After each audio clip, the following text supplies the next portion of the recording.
Martin 91, and today I'm talking to you about Kong Skull Island. It is the 30th King Kong movie made, and it is the second the legendary Warner Brothers entertainments collaborations in the monsterverse, following Godzilla. It takes place in 1973. There is basically a hunt going on Skull Island, an expedition that specific individuals are tasked with to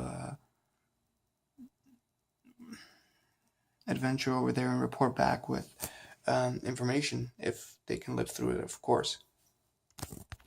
Amongst the stars is Tom Hiddleston, Brie Larson, Samuel L. Jackson, John C. Reilly.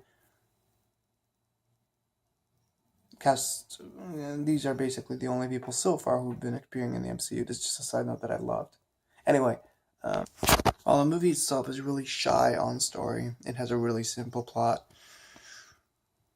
with some great execution, in my opinion. Story-wise, don't go in there looking for a masterpiece or, a story to it, a really heavy story to it. The plot is simple and it's well executed. Has a lot of action to look at, definitely. I'm not going to spoil too much, but there's some great stuff in there. To the point where I would have said it was almost 18A. If they, weren't as subtle about it, it could have been 18A.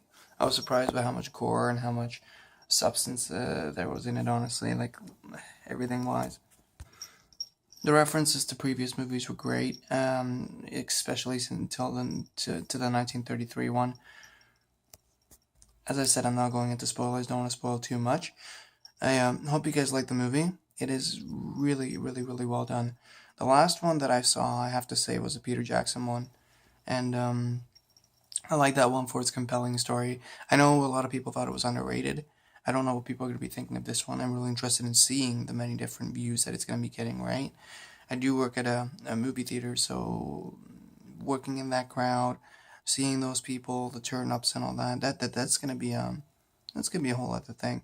I'm probably going to return to it. I only saw it in general 3D. I didn't see it in IMAX, and honestly, I can't stress this enough. It is really worth the IMAX. It's only going to be in IMAX for a week since Beauty and the Beast is coming out next week, and I definitely say go see it with whoever you'd like. Basically, it's a real treat if you like action movies, adventure movies, and stuff like that.